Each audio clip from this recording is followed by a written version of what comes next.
ॐ गं गणपतये नमः। श्रीहनुमत्स्वरमाला स्तोत्रम्। अञ्जनागर्भसम्भूतम् अग्निमित्रस्य पुत्रकं नमामि रामदूतं तं सर्वकार्यार्थसिद्धये। आदित्यसदृशं बालम् अरुणोदयसम्भवं नमामि रामदूतं तं सर्वकार्यार्थसिद्धये। इंगितज्ञस्य रामस्य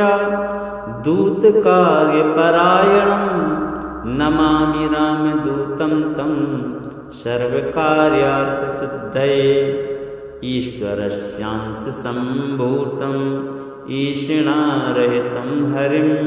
नमामि रामदूतं तं सर्वकार्यार्थसिद्धये। उदधिक्रमणं वीरम् उदारचरितं विभुं नमामि रामदूतं तं सर्वकार्यार्थसिद्धये। उरुवेगोत्थिता वृक्षा मुहूर्तं कपिमन्वयुः नमामि रामदूतं तं सर्वकार्यार्थसिद्धये। ऋक्शाखाध्यायिनं शान्तं मृग्यमाणपदार्चितं नमामि रामदूतं तं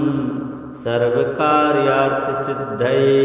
ऋकाराद्यक्षरोत्पत्ति ज्ञानपूरितमानसं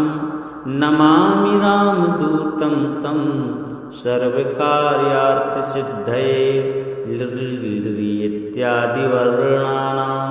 उच्चारणविधायकं नमामि रामदूतं तं सर्वकार्यार्थसिद्धये। एधमानशरीरं तं राजमानमुखाकृतिं नमामि रामदूतं तं सर्वकार्यार्थसिद्धये। ऐक्ष्वाकुकुलवीरस्य रामस्य प्रियपात्रकं नमामि रामदूतं तं सर्वकार्यार्थसिद्धये। औषधादृशमानीत दिव्यौषधिसमन्वितं नमामि रामदूतं तं सर्वकार्यार्थसिद्धये। औत्सुक्यमात्रकालेन शत्रुक्षयकरं विभुं नमामि रामदूतं तं सर्वकार्यार्थसिद्धये। श्रीहनुमद्देवार्पणमस्तु। अञ्जनागर्भसम्भूतम् अग्निमित्रस्य पुत्रकं नमामि रामदूतं तं सर्वकार्यार्थसिद्धये। आदित्यसदृशं बालम् अरुणोदयसम्भवं नमामि रामदूतं तं सर्वकार्यार्थसिद्धये। इंगितज्ञस्य रामस्य दूतकार्यपरायणं नमामि रामदूतं तं सर्वकार्यार्थसिद्धये। ईश्वरस्यांशसम्भूतम् ईषिणारहितं हरिं नमामि रामदूतं तं सर्वकार्यार्थसिद्धये। उदधिक्रमणं वीरम् उदारचरितं विभुं नमामि रामदूतं तं सर्वकार्यार्थसिद्धये। उरुवेगोत्थिता वृक्षा मुहूर्तं कपिमन्वयुः नमामि रामदूतं तं सर्वकार्यार्थसिद्धये। ऋक्शाखाध्यायिनं शान्तं मृग्यमाणपदार्चितं नमामि रामदूतं तं सर्वकार्यार्थसिद्धये। ऋकाराद्यक्षरोत्पत्ति ज्ञानपूरितमानसं नमामि रामदूतं तं सर्वकार्यार्थसिद्धये। इत्यादिवर्णानाम् उच्चारणविधायकं नमामि रामदूतं तं सर्वकार्यार्थसिद्धये। एधमान शरीरं तं राजमान मुखाकृतिं नमामि रामदूतं तं सर्वकार्यार्थसिद्धये ऐक्ष्वाकुकुलवीरस्य रामस्य प्रियपात्रकं नमामि रामदूतं तं सर्वकार्यार्थसिद्धये औषधादृशमानीता दिव्यौषधिसमन्वितं नमामि रामदूतं तं सर्वकार्यार्थसिद्धये औत्सुक्यमात्रकालेन शत्रुक्षयकरं विभुं नमामि रामदूतं तं सर्वकार्यार्थसिद्धये श्रीहनुमद्देवार्पणमस्तु। अंजनागर्भसम्भूतम् अग्निमित्रस्य पुत्रकं नमामि रामदूतं तं सर्वकार्यार्थसिद्धये आदित्यसदृशं बालम् अरुणोदयसम्भवं नमामि रामदूतं तं सर्वकार्यार्थसिद्धये इंगितज्ञस्य रामस्य दूतकार्यपरायणं नमामि रामदूतं तं सर्वकार्यार्थसिद्धये ईश्वरस्यांशसम्भूतं ईषिणारहितं हरिं नमामि रामदूतं तं सर्वकार्यार्थसिद्धये उदधिक्रमणं वीरम् उदारचरितं विभुं नमामि रामदूतं तं सर्वकार्यार्थसिद्धये उरुवेगोत्थिता वृक्षा मुहूर्तं कपिमन्वयुः नमामि रामदूतं तं सर्वकार्यार्थसिद्धये ऋक्शाखाध्यायनं शान्तं म्रज्यमाणपदार्चितं नमामि रामदूतं तं सर्वकार्यार्थसिद्धये ऋकाराद्यक्षरोत्पत्ति ज्ञानपूरितमानसं नमामि रामदूतं तं सर्वकार्यार्थसिद्धये इत्यादिवर्णानाम् उच्चारणविधायकं नमामि रामदूतं तं सर्वकार्यार्थसिद्धये एधमान शरीरं तं राजमान मुखाकृतिं नमामि रामदूतं तं सर्वकार्यार्थसिद्धये ऐक्ष्वाकुकुलवीरस्य रामस्य प्रियपात्रकं नमामि रामदूतं तं सर्वकार्यार्थसिद्धये औषधादृशमानीता दिव्यौषधिसमन्वितं नमामि रामदूतं तं सर्वकार्यार्थसिद्धये औत्सुक्यमात्रकालेन शत्रुक्षयकरं विभुं नमामि रामदूतं तं सर्वकार्यार्थसिद्धये श्रीहनुमद्देवार्पणमस्तु। अंजनागर्भसम्भूतम् अग्निमित्रस्य पुत्रकं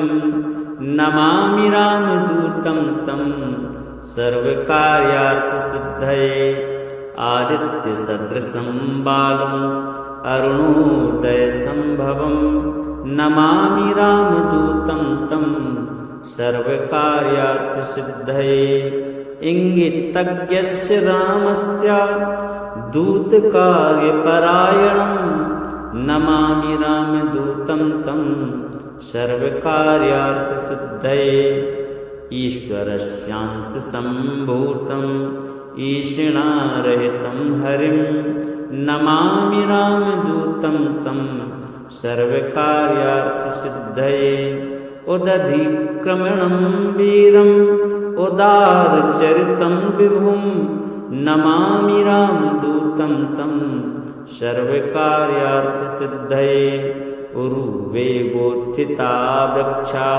मुहूर्तं कपिमन्वयुः नमामि रामदूतं तं सर्वकार्यार्थसिद्धये ऋक्शाखाध्यायिनं शान्तं म्रज्यमाणपदार्चितं नमामि रामदूतं तं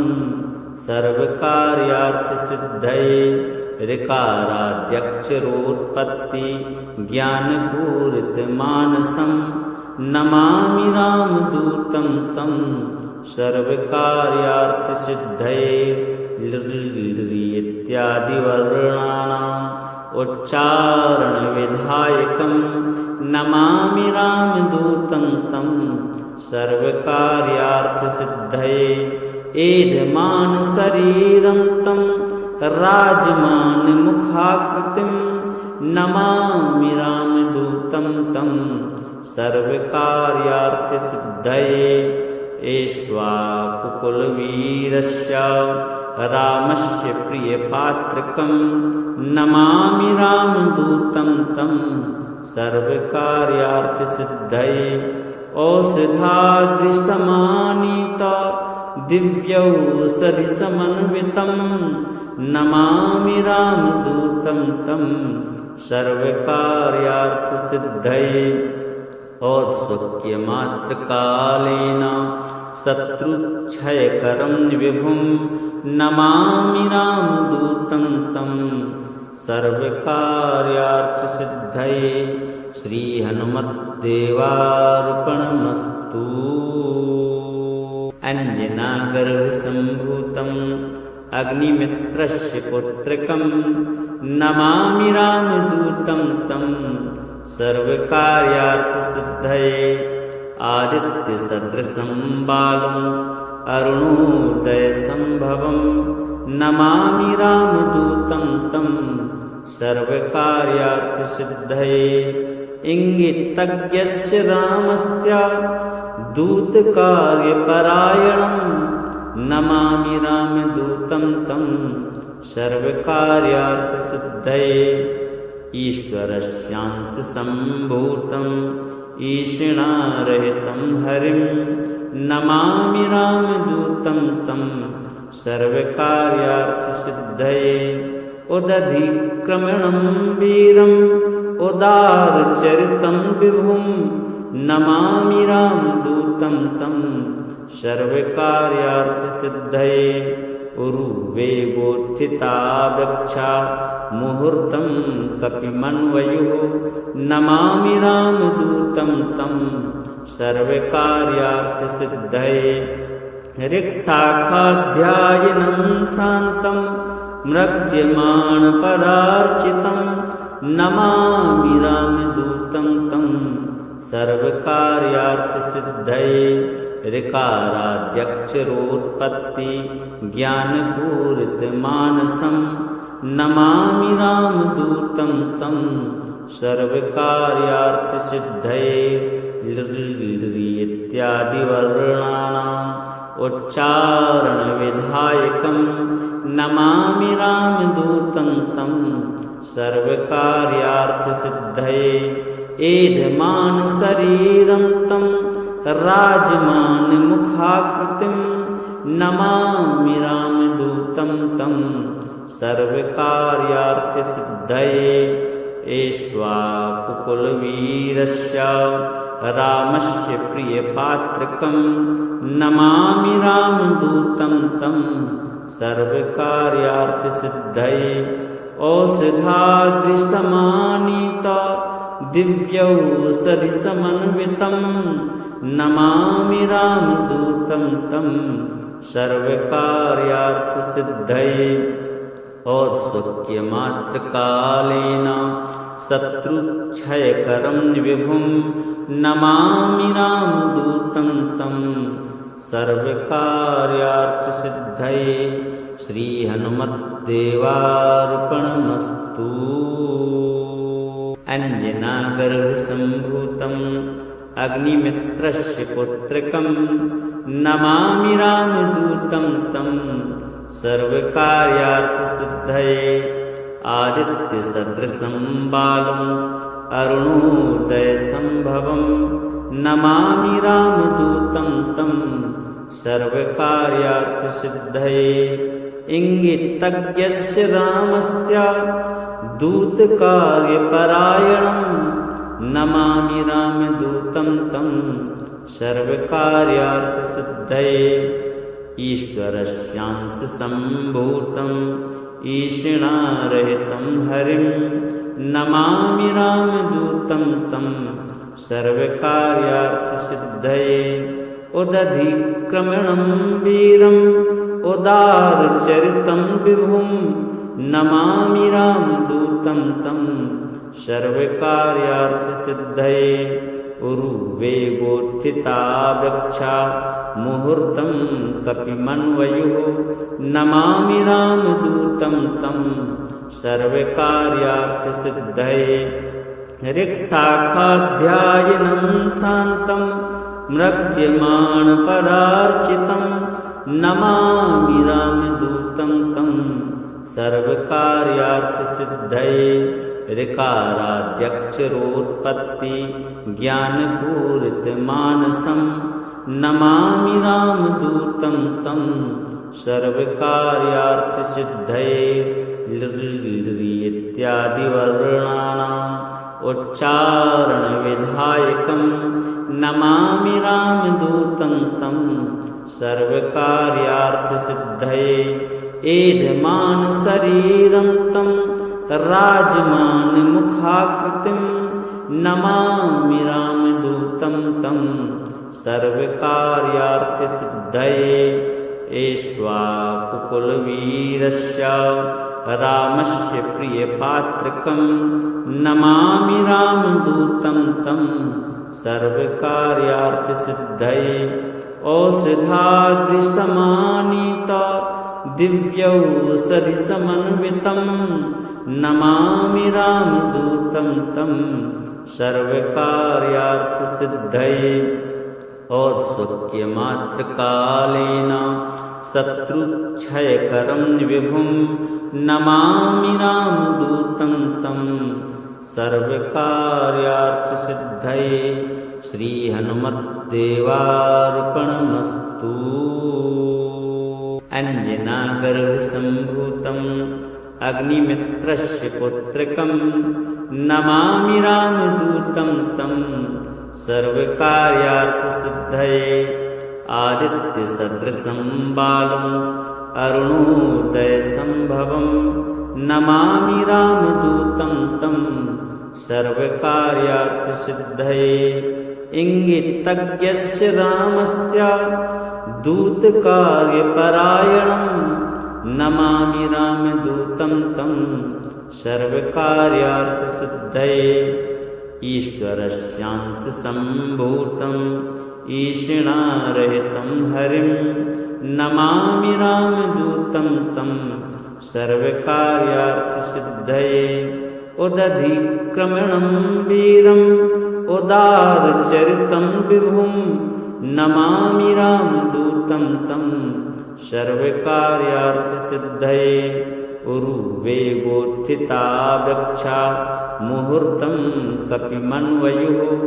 नमामि रामदूतं तं सर्वकार्यार्थसिद्धये ऋक्शाखाध्यायिनं शान्तं म्रज्यमाणपदार्चितं नमामि रामदूतं तं सर्वकार्यार्थसिद्धये ऋकाराद्यक्षरोत्पत्ति ज्ञानपूरितमानसं नमामि रामदूतं तं सर्वकार्यार्थसिद्धये इत्यादिवर्णानाम् उच्चारणविधायकं नमामि रामदूतं तं सर्वकार्यार्थसिद्धये एधमानशरीरं तं राजमानमुखाकृतिं नमामि रामदूतं तं सर्वकार्यार्थसिद्धये ऐक्ष्वाकुकुलवीरस्य रामस्य प्रियपात्रकं नमामि रामदूतं तं सर्वकार्यार्थसिद्धये औषधादृशमानीता दिव्यौषधिसमन्वितं नमामि रामदूतं तं सर्वकार्यार्थसिद्धये और स्वकीयमात्रकालेन शत्रुक्षयकरं विभुं नमामि रामदूतं तं सर्वकार्यार्थसिद्धये श्रीहनुमद्देवार्पणमस्तु। अंजनागर्भसम्भूतम् अग्निमित्रस्य पुत्रकं नमामि रामदूतं तं सर्वकार्यार्थसिद्धये आदित्यसदृशं बालम् अरुणोदयसम्भवं नमामि रामदूतं तं सर्वकार्यार्थसिद्धये इंगितज्ञस्य रामस्य दूतकार्यपरायणं नमामि रामदूतं तं सर्वकार्यार्थसिद्धये ईश्वरस्यांशसम्भूतं ईशिणारहितं हरिं नमामि रामदूतं तं सर्वकार्यार्थसिद्धये उदधिक्रमणं वीरम् उदारचरितं विभुं नमामि रामदूतं तं सर्वकार्यार्थसिद्धये उरुवेगोत्थिता वृक्षा मुहूर्तं कपिमन्वयुः नमामि रामदूतं तं सर्वकार्यार्थसिद्धये ऋक्शाखाध्यायनं शान्तं म्रज्यमाणपदार्चितं नमामि रामदूतं तं सर्वकार्यार्थसिद्धये ऋकाराद्यक्षरोत्पत्ति ज्ञानपूरितमानसं नमामि रामदूतं तं सर्वकार्यार्थसिद्धये इत्यादिवर्णानाम् उच्चारणविधायकं नमामि रामदूतं तं सर्वकार्यार्थसिद्धये एधमानशरीरं तं राजमानमुखाकृतिं नमामि रामदूतं तं सर्वकार्यार्थसिद्धये ऐक्ष्वाकुकुलवीरस्य रामस्य प्रियपात्रकं नमामि रामदूतं तं सर्वकार्यार्थसिद्धये औषधादृशमानीता दिव्यौषधिसमन्वितं नमामि रामदूतं तं सर्वकार्यार्थसिद्धये और स्वकीयमात्रकालेन शत्रुक्षयकरं विभुं नमामि रामदूतं तं सर्वकार्यार्थसिद्धये श्रीहनुमद्देवार्पणमस्तु। अंजनागर्भसम्भूतम् अग्निमित्रस्य पुत्रकं नमामि रामदूतं तं सर्वकार्यार्थसिद्धये आदित्यसदृशं बालम् अरुणोदयसम्भवं नमामि रामदूतं तं सर्वकार्यार्थसिद्धये इंगितज्ञस्य रामस्य दूतकार्यपरायणं नमामि रामदूतं तं सर्वकार्यार्थसिद्धये ईश्वरस्यांशसम्भूतं ईशिणारहितं हरिं नमामि रामदूतं तं सर्वकार्यार्थसिद्धये उदधिक्रमणं वीरम् उदारचरितं विभुं नमामि रामदूतं तं सर्वकार्यार्थसिद्धये उरुवेगोत्थिता वृक्षा मुहूर्तं कपिमन्वयुः नमामि रामदूतं तं सर्वकार्यार्थसिद्धये ऋक्शाखाध्यायनं शान्तं म्रज्यमाणपदार्चितं नमामि रामदूतं तं सर्वकार्यार्थसिद्धये ऋकाराद्यक्षरोत्पत्ति ज्ञानपूरितमानसं नमामि रामदूतं तं सर्वकार्यार्थसिद्धये इत्यादिवर्णानाम् उच्चारणविधायकं नमामि रामदूतं तं सर्वकार्यार्थसिद्धये एधमानशरीरं तं राजमानमुखाकृतिं नमामि रामदूतं तं सर्वकार्यार्थसिद्धये ऐक्ष्वाकुकुलवीरस्य रामस्य प्रियपात्रकं नमामि रामदूतं तं सर्वकार्यार्थसिद्धये औषधादृशमानीता दिव्यौषधिसमन्वितं नमामि रामदूतं तं सर्वकार्यार्थसिद्धये औत्सुक्यमात्रकालेन शत्रुक्षयकरं विभुं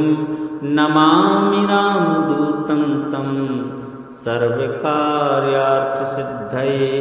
श्रीहनुमद्देवार्पणमस्तु। अंजनागर्भसम्भूतम् अग्निमित्रस्य पुत्रकं नमामि रामदूतं तं सर्वकार्यार्थसिद्धये आदित्यसदृशं बालम् अरुणोदयसम्भवं नमामि रामदूतं तं सर्वकार्यार्थसिद्धये इंगितज्ञस्य रामस्य दूतकार्यपरायणं नमामि रामदूतं तं सर्वकार्यार्थसिद्धये ईश्वरस्यांशसम्भूतं ईषिणारहितं हरिं नमामि रामदूतं तं सर्वकार्यार्थसिद्धये उदधिक्रमणं वीरम् उदारचरितं विभुं नमामि रामदूतं तं सर्वकार्यार्थसिद्धये उरुवेगोत्थिता वृक्षा मुहूर्तं कपिमन्वयुः नमामि रामदूतं तं सर्वकार्यार्थसिद्धये ऋक्शाखाध्यायनं शान्तं म्रज्यमाणपदार्चितं नमामि रामदूतं तं सर्वकार्यार्थसिद्धये ऋकाराद्यक्षरोत्पत्ति ज्ञानपूरितमानसं नमामि रामदूतं तं सर्वकार्यार्थसिद्धये इत्यादिवर्णानाम् उच्चारणविधायकं नमामि रामदूतं तं सर्वकार्यार्थसिद्धये एधमानशरीरं तं राजमानमुखाकृतिं नमामि रामदूतं तं सर्वकार्यार्थसिद्धये ऐक्ष्वाकुकुलवीरस्य रामस्य प्रियपात्रकं नमामि रामदूतं तं सर्वकार्यार्थसिद्धये औषधादृशमानीता दिव्यौषधिसमन्वितं नमामि रामदूतं तं सर्वकार्यार्थसिद्धये औत्सुक्यमात्रकालेन शत्रुक्षयकरं विभुं नमामि रामदूतं तं सर्वकार्यार्थसिद्धये श्रीहनुमद्देवार्पणमस्तु। अंजनागर्भसम्भूतम् अग्निमित्रस्य पुत्रकं नमामि रामदूतं तं सर्वकार्यार्थसिद्धये आदित्यसदृशं बालम् अरुणोदयसम्भवं नमामि रामदूतं तं सर्वकार्यार्थसिद्धये इंगितज्ञस्य रामस्य दूतकार्यपरायणं नमामि रामदूतं तं सर्वकार्यार्थसिद्धये ईश्वरस्यांशसम्भूतं ईषिणारहितं हरिं नमामि रामदूतं तं सर्वकार्यार्थसिद्धये उदधिक्रमणं वीरम् उदारचरितं विभुं नमामि रामदूतं तं सर्वकार्यार्थसिद्धये उरुवेगोत्थिता वृक्षा मुहूर्तं कपिमन्वयुः नमामि रामदूतं तं सर्वकार्यार्थसिद्धये ऋक्शाखाध्यायिनं शान्तं म्रज्यमाणपदार्चितं नमामि रामदूतं तं सर्वकार्यार्थसिद्धये ऋकाराद्यक्षरोत्पत्ति ज्ञानपूरितमानसं नमामि रामदूतं तं सर्वकार्यार्थसिद्धये इत्यादिवर्णानाम् उच्चारणविधायकं नमामि रामदूतं तं सर्वकार्यार्थसिद्धये एधमानशरीरं तं राजमानमुखाकृतिं नमामि रामदूतं तं सर्वकार्यार्थसिद्धये ऐक्ष्वाकुकुलवीरस्य रामस्य प्रियपात्रकं नमामि रामदूतं तं सर्वकार्यार्थसिद्धये औषधादृशमानीत दिव्यौषधिसमन्वितं नमामि रामदूतं तं सर्वकार्यार्थसिद्धये औत्सुक्यमात्रकालेन शत्रुक्षयकरं विभुं नमामि रामदूतं तं सर्वकार्यार्थसिद्धये श्रीहनुमद्देवार्पणमस्तु अंजनागर्भसम्भूतम् अग्निमित्रस्य पुत्रकं नमामि रामदूतं तं सर्वकार्यार्थसिद्धये आदित्यसदृशं बालम् अरुणोदयसम्भवं नमामि रामदूतं तं सर्वकार्यार्थसिद्धये इंगितज्ञस्य रामस्य दूतकार्यपरायणं नमामि रामदूतं तं सर्वकार्यार्थसिद्धये ईश्वरस्यांशसम्भूतं ईषिणारहितं हरिं नमामि रामदूतं तं सर्वकार्यार्थसिद्धये उदधिक्रमणं वीरम् उदारचरितं विभुं नमामि रामदूतं तं सर्वकार्यार्थसिद्धये उरुवेगोत्थिता वृक्षा मुहूर्तं कपिमन्वयुः नमामि रामदूतं तं सर्वकार्यार्थसिद्धये ऋक्शाखाध्यायिनं शान्तं म्रज्यमाणपदार्चितं नमामि रामदूतं तं सर्वकार्यार्थसिद्धये ऋकाराद्यक्षरोत्पत्ति ज्ञानपूरितमानसं नमामि रामदूतं तं सर्वकार्यार्थसिद्धये इत्यादिवर्णानाम् उच्चारणविधायकं नमामि रामदूतं तं सर्वकार्यार्थसिद्धये एधमानशरीरं तं राजमानमुखाकृतिं नमामि रामदूतं तं सर्वकार्यार्थसिद्धये ऐक्ष्वाकुकुलवीरस्य रामस्य प्रियपात्रकं नमामि रामदूतं तं सर्वकार्यार्थसिद्धये औषधादृशमानीत दिव्यौषधिसमन्वितं नमामि रामदूतं तं सर्वकार्यार्थसिद्धये औत्सुक्यमात्रकालेन शत्रुक्षयकरं विभुं नमामि रामदूतं तं सर्वकार्यार्थसिद्धये श्रीहनुमद्देवार्पणमस्तु।